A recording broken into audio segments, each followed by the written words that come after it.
এই চাষা কামলা ছেলেটাই তোমার ছোট মেয়ের জামাই। আমি তো কখনো এই চাষাটাকে জামাই হিসেবে মানি না, আর ভবিষ্যতেও মানবো না। এই কে রে তুই? আর কোন সাহসে আমাদের সোফার মধ্যে এভাবে শুয়ে আছিস? মনে হচ্ছে তো কাজের লোক, মনে হচ্ছে বাবা মা ওকে কাজের লোক হিসেবে রেখেছে। না, ওই বাড়ি চাকর না। আচ্ছা তাহলে ওকে, ওর পরিচয় কি? ও আমার স্বামী সাগর। কি বললি তুই? কি বললি? এই চাকরের মতো দেখতে ছেলেটা তোর স্বামী? শেষ পর্যন্ত একটা ফকিন্নিকে বিয়ে করে বাড়িতে এনে তুলেছে। এখন তোমরা কিছুই বুঝতে পারছো না।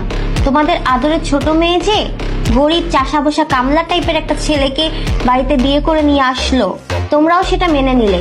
তোমরা কি আমাদের একবার জানিয়েছো? তোমার জামাইয়ের একটা মান সম্মান বলে কথা আছে। এই তোকে কে বলেছে চাষার বাচ্চাটাকে আমি জামাই বলে মেনে নিয়েছি? যতটুকু মেনে নিয়েছি তোর বাবার কারণে, আর হলো ও আমার বাড়ির কাজকর্ম করবে বলে আমি ওকে মেনে নিয়েছি, শুধু কাজের লোক হিসাবে, জামাই হিসেবে নয়। আর কত সহ্য করা যায়? তুমি হয়তো জানো না বাবা, ওদেরও অনেক কিছু ছিল, টাকা পয়সা, জায়গা জমি।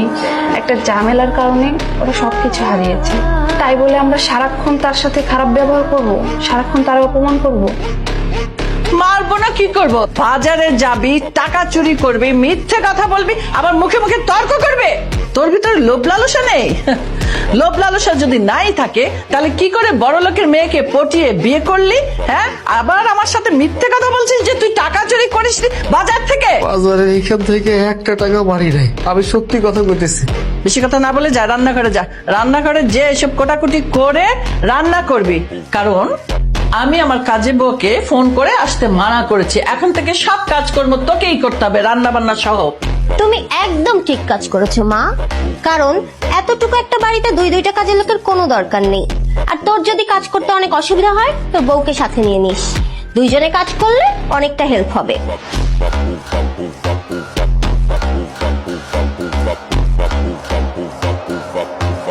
আমার বাবার নাম আশরাফ চৌধুরী, আশরাফ গ্রুপ অফ কোম্পানির মালিক।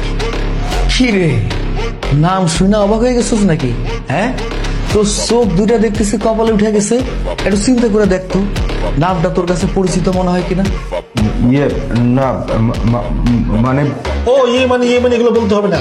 ওই আটকে দেওয়া মুখ থেকে এখন আর কথা বের হবে না। এই তুমি এসব কি বলছো? মুখ দিয়ে কথা বের হবে না মানে?